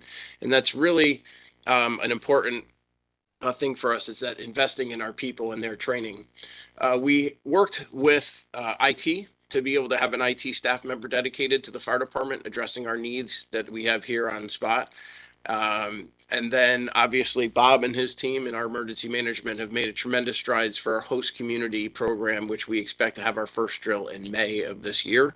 And we're going to be supplementing that with the expanded use, or our expanded CERT team. We have quite a few members who joined us this year. And as part of our EMS deployment, we were able to secure a contract with American Medical Response, which provides dedicated ambulances here in town. And that's improved our efficiency and the metrics that we can measure AMR's performance. We've also worked collaboratively with our union to try and provide additional support for our membership, which involves bringing in Lola, the support dog, and clergy, which is Father George. So we're pleased with these accomplishments. So this slide merely also shows too, I do give a nod out to Ronnie, thank her. I have copyright. She's allowed me to use these, but these are our prevention and preparedness efforts that are out there. We're very pleased with how our community outreach programs have not only gotten to the HeartSafe designation, but how some of the CPR training may or may not have been able to contribute to great success stories out in our community. We've also had emergency response going on. We've got a couple of different slides up here of different types of emergencies, again, talking to all our hazards approach. And I would just point out that this is really as a result of our people and their ideas and the results. So that's what I'm most proud of in this organization is the folks that we have out there. But as we know, our folks need resources to be able to do that. And then we take a look at the analysis of what's happening in town, and we make some judgments and decisions regarding the situation that's occurring. And then we come forward with a budget and we start to put the plan out in front of you. So part of, as Chief Riddick and I are on the same page, right? We are watching this town prepare for growth. We're very pleased. We're happy to be part of it so that we can continue to be one of the best places to live in Connecticut. And I understand we have 2 other awards, but I didn't catch the names of them, Rick. So you'll have to tell me what they are. But our priorities for next year, Chief O'Callahan and I actually talked about this. I said, we should offer the same or better level of service, but the answer is we can always do a better job. We have great folks here, but we want them to be compassionate, competent, effective, efficient, and going with our core values that you see across the bottom of many of the slides. We would really like to improve our fire inspection completion rate for our existing structures. And I would note that we are part of that team that needs to review those plans before these major construction projects have to happen. We have requested a new position. We'll talk about that briefly in a minute. But I would also note that we are trying to improve our education for some of our property owners so that we can reduce follow-up inspections. In other words, we're trying to help with their compliance so that we don't have to go back and use time. We're seeking to send more line members, which means folks who are assigned to the operations division, to school so that they can function as inspectors. It's a program that we've been working on and improving.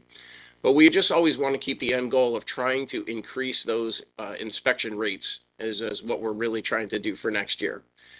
We're incredibly pleased with our successes and partnerships that we've had to date with our outreach, whether or not that's through our citizen preparedness, our CERT team, our teen CERT programs, or just the outbound communication about preparedness. We have an excellent relationship with our police department, Office of Equity and Advancement, and the State Department of Emergency Management and Homeland Security. These are both programs and partnerships that we continue to have.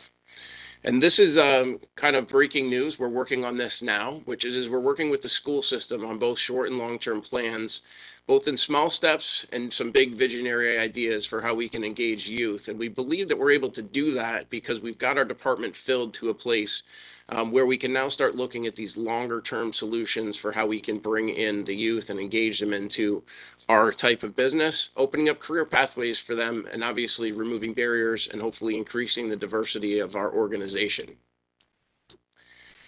So we have been applying for some grants to address the growth. We think that that's a very important first step before we come to seek additional funding from the town. We always want to take and try and see if we can find federal funds to address our needs. And I would just note that when we are applying for grants, they're an incredibly exhaustive process that we don't necessarily have dedicated staff. So we're trying to do this around the regular duties. As Chief Riddick has talked about the public safety facilities, we also are watching the fire department facilities. I would extend my thanks to the council for those members who are able to come out and join us and see our facilities.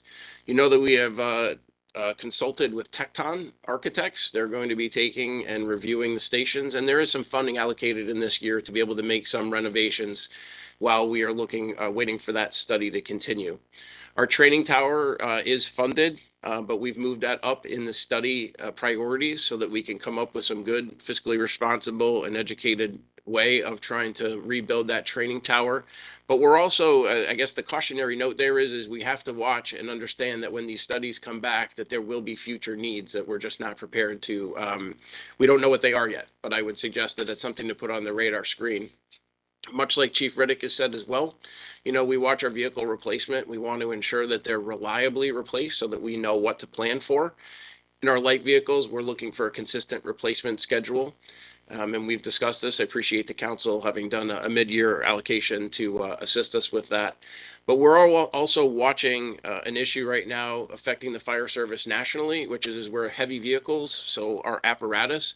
The price increases are in the double digits.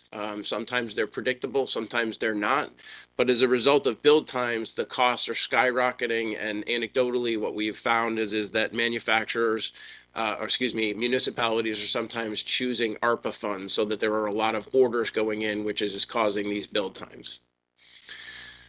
So as you consider, when I talk about facilities and vehicles, it's really about our people. We need to give them those resources to be able to do their job. And we hope that you think of our police and fire as a critical infrastructure. You may not need us every day, but when you need us, you really need us. And we need to make sure that they're right resourced. And much like Chief Riddick had said, you know, we have to be ahead of the curve, especially because one of our organizations, one of our functions is to facilitate that growth, namely our fire marshal's office. So our budget this year is a 6.6% increase, where the majority is in salary and personnel costs that were collectively bargained. We're asking for $153,000 in non-personnel operating expenses. And we would just note, as part of the transparency, we did see a dip in our revenue this year, but we changed our billing company. We've been in close communication with them. We expect that it's a delay, but our revenue lines are an important part of our financial picture. In the management division, we're about the 9th largest municipal fire department in Connecticut. We're certainly a pretty complex place. And this is where we saw our largest increase, but I would tell you that it is as a result of the consolidation of our IT expenses, which have been moved from other divisions in there. And we felt that this was the efficient and effective way for us to have Dan, who's our network engineer on there, be able to assist us with watching and coordinating and controlling those costs. Our temp payroll line went up slightly to address a temporary administrative person to back up our primary. And we also had an increase in our professional development line as we emerged from the pandemic. It's important that we have development for some staff. And in our professional services line, where we're trying to increase the amount of our staff participating in annual physicals, which is an important part of protecting them from cancer and making sure that that they're occupationally prepared to go. In emergency management, while it looks like a reduction in the line, it's actually because we've removed a lot of those technology and put it into management, but there is some nominal increases because our CERT team has grown tremendously. And Bob is kind of our resident expert at getting a lot of these little micro grants, so I really appreciate Bob's work in that area. In the firefighting line, it is pretty simplistic, but this is where the increase comes. It's as a result of the collective bargaining agreement. These are mentally and physically challenging jobs, and I will tell you that I was proud to be part of the negotiating team to try and provide them with industry standard benefits. And I'm very thankful for the council and the other members of the team who ratified their contract to allow that to go through. And I would note that one of the things that went up in that particular area is the education and development lines, because we're trying to invest in our people for the future. I've already talked about that, but we dipped our revenue. We are expecting it to come back. Peter and I have been in close coordination with the vendor, and we are seeing the increases coming back in. The change in vendor did result from a competitive bid and reduce the percentage to the town. So our stations, we are in a kind of a watch mode when we are dealing with the past spending. This is where you see our increases. We believe that the study will highlight some of the deficiencies, and there can be a larger plan presented next year. In our equipment lines, specifically our fire mechanics area, we obviously had some fluctuations in the fuel costs over the year, but more importantly, we're watching to make sure that we're in place, that our extended vehicle build times, that the challenges with the age of the vehicles and our repair costs. So we are planning for those. And then in the training division, although it shows a decrease in there, that is because of the consolidation. I would consider this to be a maintenance budget for our training division, and then by no means does it take away from the importance of that division. So you see that I've changed the slide to orange at the top. This is our budget highlight. This is for our prevention division. This is what we look like currently right at the moment. We have 3 full-time positions and 3 line member inspectors. They're responsible for plan review, inspections and re-inspections, and that fire investigation. And I would note that the plan review area, this supports growth, whether or not it's major construction or if it's either renovation inside of somebody's home. They have to go through a permit process. And then we do have statutorily required inspections that have to be done on an annual, biannual, and triannual basis. So this is a very important area, because right now we know that plan reviews and inspections are intended to reduce fires. That is their sole purpose. In addition to the codes, we want to try and reduce incidents there and make our buildings safer. We are in a position where I would tell you that we are below the statutory requirements. We've seen some changes and fluctuations in our rate based on either the workforce able to do it or the training that we're putting in to try and get more folks in there. But we are not in a different position than many other towns. But we are looking forward to taking and trying to improve our workforce in this area by increasing the position by 1. It is notable that we have a workforce analysis that says that it should be 5 or 6. However, we are looking for just 1 plus the related expenses. We believe that this can be paired with the other efforts that we will have to try and reduce re-inspections. Certainly, we've received some community feedback. They believe that we should be looking more towards the Fitch study recommendations of adding 2 FTEs, and they've asked us to add for 2.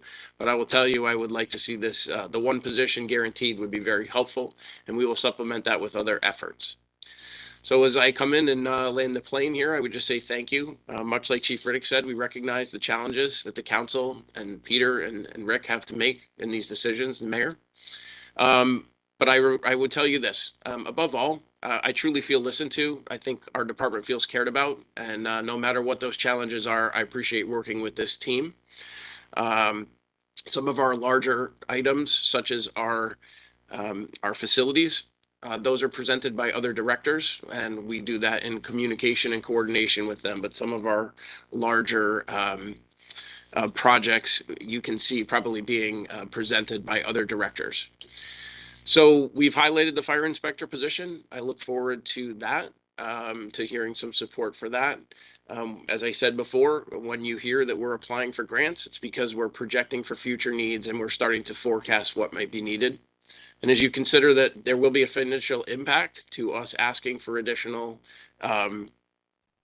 resources this year, that you look at our revenue lines and watch our history of calls, as well as the complexity and how many staff that we've added over the years, which has been minimal.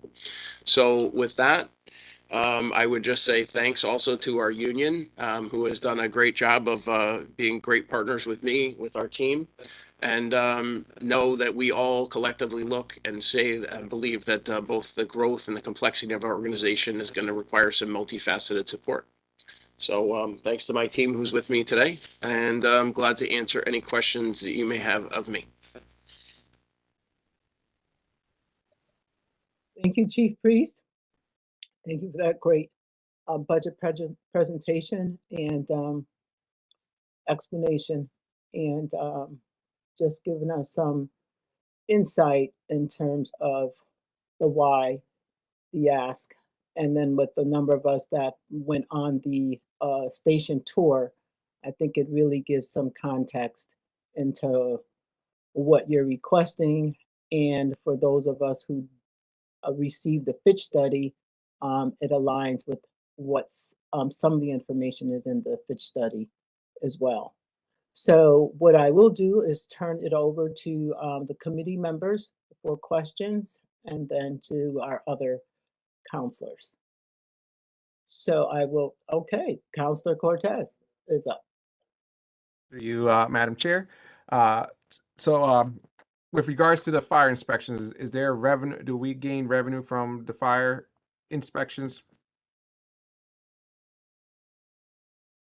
I'll be glad to turn that over, sir, to Fire Marshal Grimaldi, if that's all right with you, Madam Chair. Absolutely. Thank you, Madam Chair. Good evening.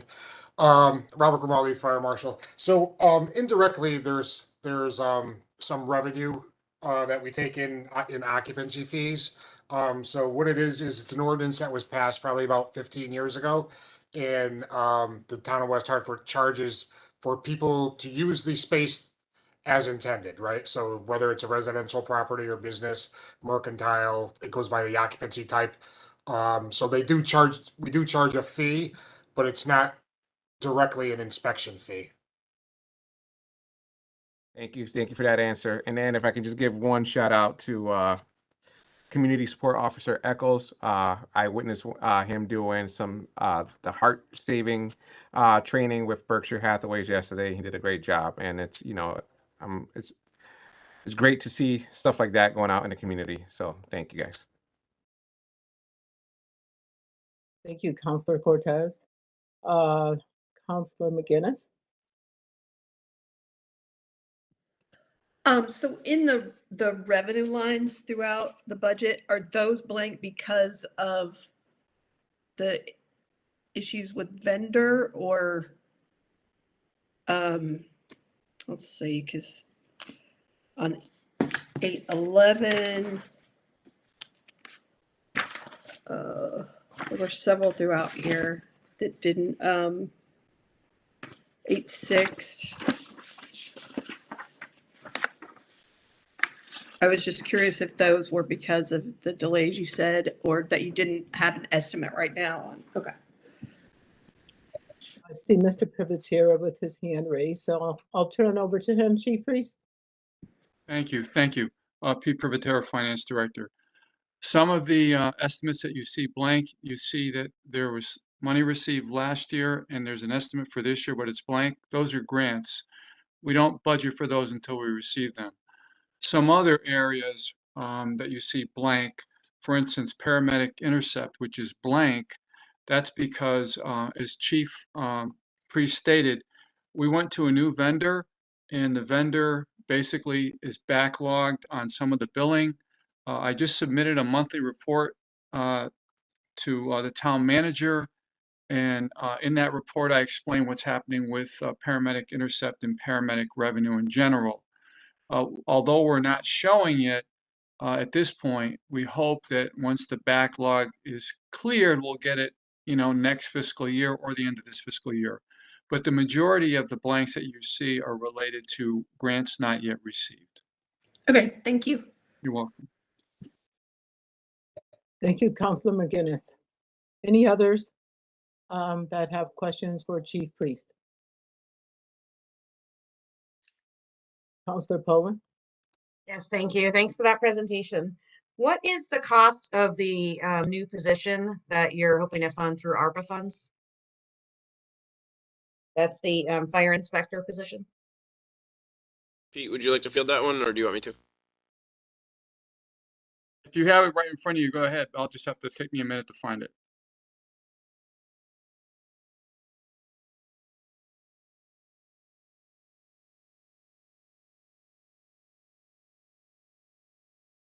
Councilor Poland, it appears that it is a total of 122,151 Thank you. salary and benefits.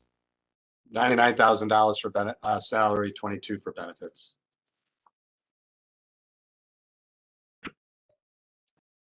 Okay, Counselor Poland, you're good. Any other questions? Counselor Zdanowitz? Okay, Counselor Fay? Counselor Fay, are you good? Okay, Counselor Sweeney is good, and Sorry, I'm good. I'm sorry about that, Miss. okay, Mayor Cantor has a question? I do. Thank you, Chief Priest, and again, thank you for your department for the amazing work that they do on behalf of our community. You mentioned and I just want to hear a little bit more about it. You talked about the training for inspectors, the line training for inspectors. Could you, so you, the need for an additional inspector, and that proposal was again to be funded through ARPA, which I have a similar concern about as the police as well. But you know, I know that there has been feedback that we need more inspectors, especially with the growth that we're seeing. Is that something that can be met through this, or can you a little expand on that a bit? Sure, Mayor, I'll take a stab at that, and then I'll defer to Fire Marshal Grimaldi if he has any other follow-up. But in short, through the collective bargaining agreement, what we've done is we've created a venue for the department to be able to send members who are assigned into the operations division to school, so that they can then come in on an overtime basis to be able to try and supplement with the inspections so that we can move that rate up. It is we've made some changes to it, so I see that it is working a little bit better than it had in the future. We have a smaller cadre of folks, but I would just note that it is done on an overtime basis. And part of the issue that we want to be careful with is when there are not people who are assigned full-time into the office, say an inspector, a line member goes out, performs an inspection, sees some sort of a violation, right? They can cite the violation, but then somebody has to go back to be able to go and make sure that that violation has been done. And that in the past has kind of shifted to the full-time members in the fire marshal's office, or we have to wait for that line member inspector to come back to work and schedule that. So that's at a high level. Bob, if I missed anything, please pick up on that. Thank you, Chief. I think you hit the nail on the head. Even though the line member inspection program, it's a good program and it is a positive, it's incremental in the number of inspections we're doing. And then again, if the line member can't do, let's say he's in once a week and then he might miss a couple weeks, we try to be responsive to the community. So we want to get out there and help them to be compliant. And in order to do that, we have to go visit them again and again and have consultations, things like that. And if they're not able to do it, it does fall back on the full-time employees here in the office. And then that restricts our caseload that we have.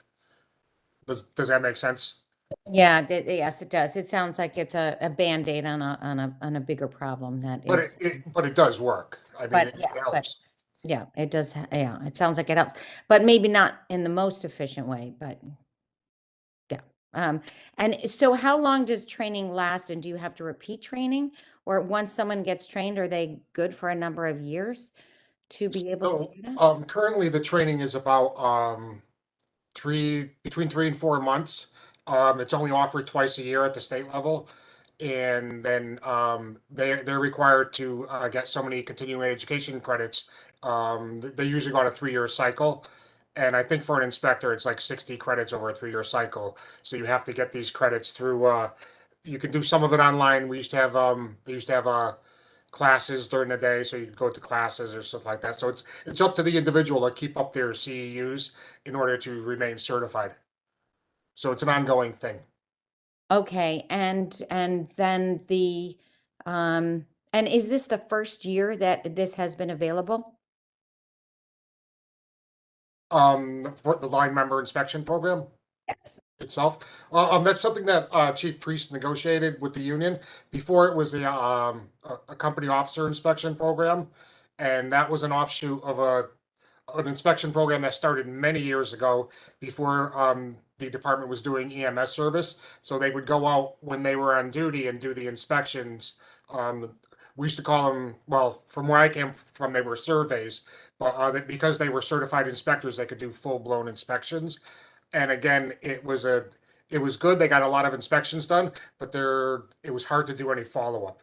Again, it would fall back to the staff that was here in the fire marshal's office at that time. So Okay. it was a good stab. Okay.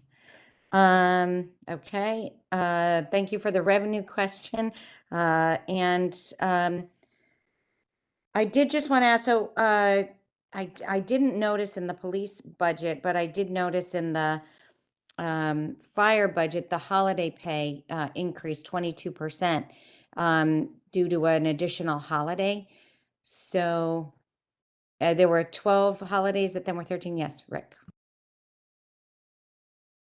Thank you, Mayor. We, so for all of our collective bargaining units this year, we did add Juneteenth as a holiday for the upcoming year. So this will be the first year in 23 that we're celebrating Juneteenth as an organization, as an official holiday. With our, it's a factor of both the collective bargaining, the wage increases that were negotiated with our firefighters, and how they're compensated for holiday pay, so they can get paid. Chief, what do we pay now? Twice a year, the holiday pay, so they're paid in lump sums on July 1st and January 1st. So versus the regular employees like myself, for example, with Juneteenth, I'm not paid for that. I take the day off. It's part of my compensation. Our firefighters are actually compensated in advance for the holidays. I guess my question was, yeah, no, I appreciate that. That would, in 12 to 13 days is an 8% increase, and it was 22% increase. I just didn't know if there was something else in there. It didn't.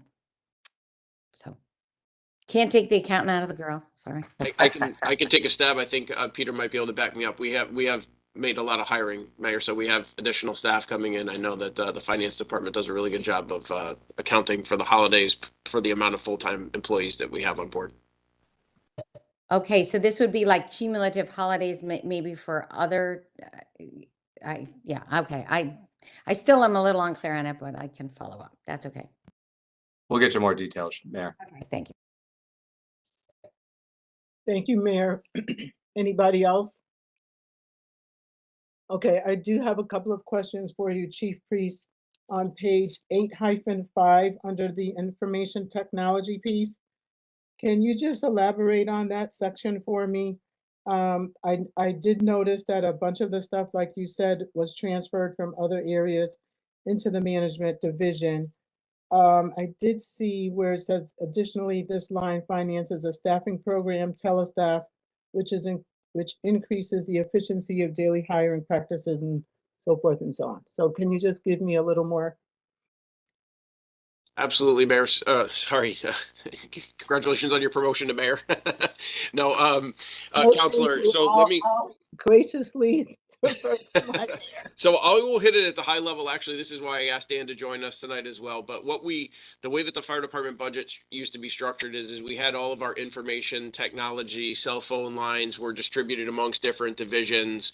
And we wanted to have some better tracking of that by also bringing Dan's position into the management section. We feel like we have a better horizon. We have a better understanding of where all of these monies are being spent rather than what's being coded to EMS, what's being coded to firefighting.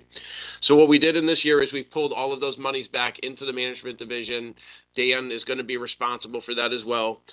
Things like the telestaff program is something that we share with the police department. We share that cost. Both police and fire use that program. It isn't a new cost to us, but there are obviously increases that go with it.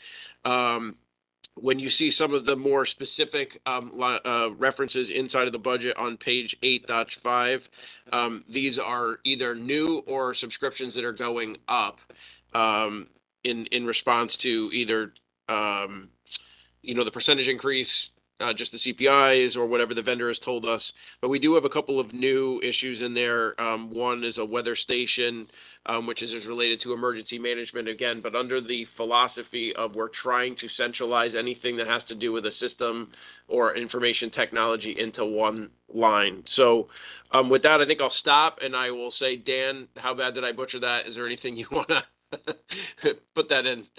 No, Chief, you're absolutely correct. And it's going to be easier for us going forward to make sure that there's not duplication of effort in areas and look for opportunities to reduce costs. If we're looking at the entire picture, there was times where two divisions might be using software and it was tough to code one place or to the other. And going forward, we're going to be trying to keep better track of that.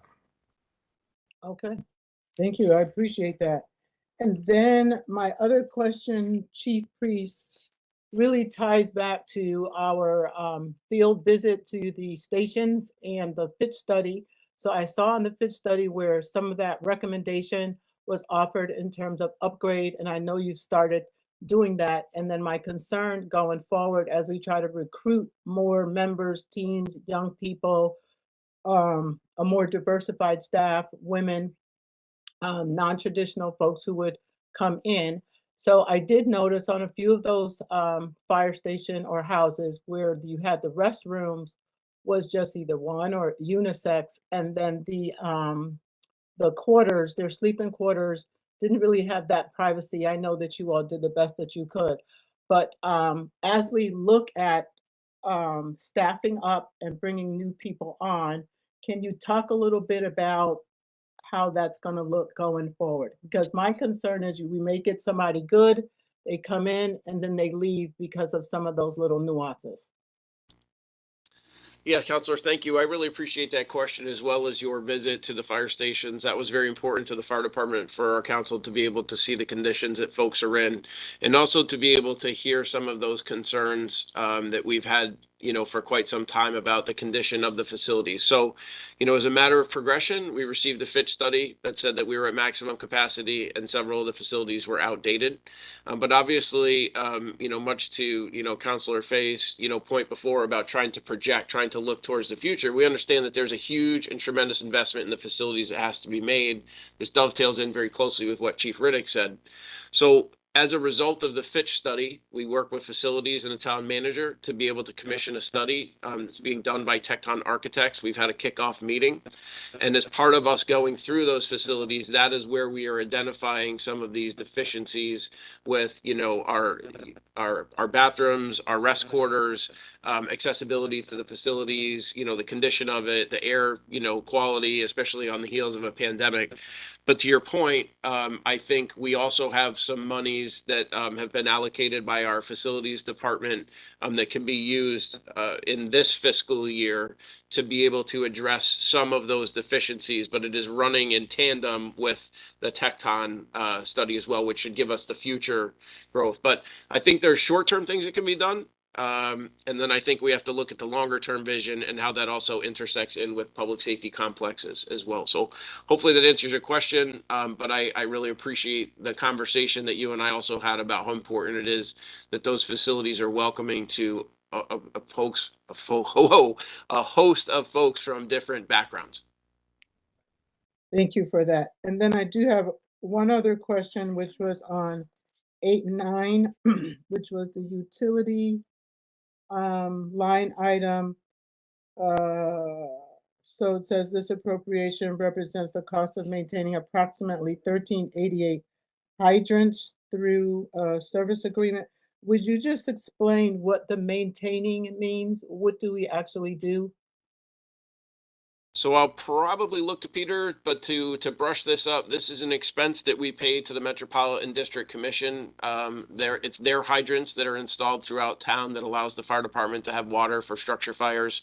If there's any issue whatsoever with a hydrant, we call them. Part of that maintenance agreement is they come out whenever there's a fire to make sure that it's in working condition afterwards and that it's repaired. Pete, did I miss anything else on that? That's a number that comes right from the MDC. We don't really have a control over it. Okay.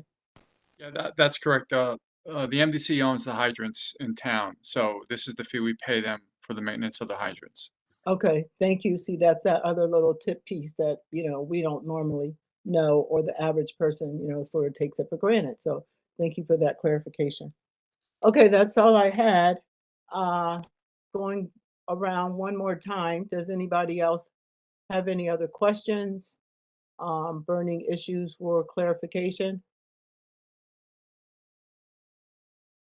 So if not, it's 7:03, and I will adjourn the Budget Committee meeting. And again, I want to thank both Chief Priest, Chief Riddick, your entire team, Mr. Ledwith, Mr. Privatera, everybody who was involved in putting together this budget report and all the PowerPoints, because I know that's not easy, and you do need the help of all of your staff to make sure that it goes off without a hitch, especially at the time of presentation when your mic fails for some reason and you arrived a half an hour before the meeting.